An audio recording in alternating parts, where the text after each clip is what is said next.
Hi everyone. I apologize for my delay in uploads. I was busy trying to figure out how to kill God himself. It seems I have found my solution though, the stapler.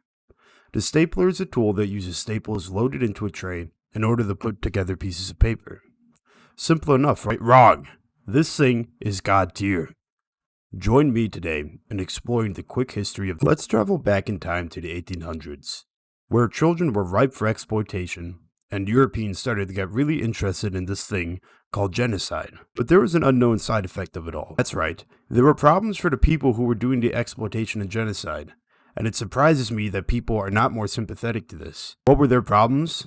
The paperwork. Can you even fathom how much work it is to keep track of your child slaves and making sure that your kill-death ratio is nice and big? These gentlemen posed an honest question. I have so much paperwork. How do I keep them all together?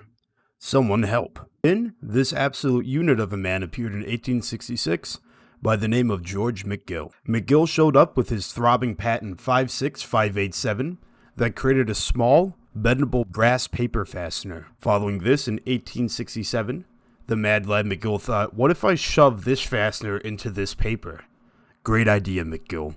And with that, patent 67665 introduced a press to insert a fastener into paper. This press was the granddaddy to all other staplers, and lots of people were interested in developing and expanding it. Henry R. Hale was such a fellow, and in 1877 he introduced a machine that both inserted and clinched the staple in one step. Good stuff, Hale. Because it did this in one go, Hale yoinked the invention status of the stapler away from McGill. With invention fever overtaking both men, lots of new devices came out. In 1878, the first machine holding a magazine of preformed staples hit the shelves. On February 18th, 1879, McGill had a stroke of genius and introduced the McGill single-stroke staple press. Subtle naming was not McGill's forte, but do you know what was his forte?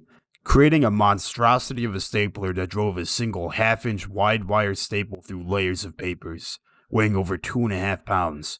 These machines would not be referred to as staplers until the American Munsey's magazine in 1901 began calling them that. Why did they refer to it as a stapler? I don't know. There was some competition to the fastening methods, however. Not everyone was a fan of using clips and pins to affix papers to each other. Devices in the early 1900s, such as the clipless stand machine, were created that used tongue methods. Tongue. What is a tongue method? The tongue method is where you cut a bundle of paper and fold it back. How come these tongue machines did not outperform the staplers? Because it was a very stupid idea. You may be thinking to yourself, it's 2020 right now.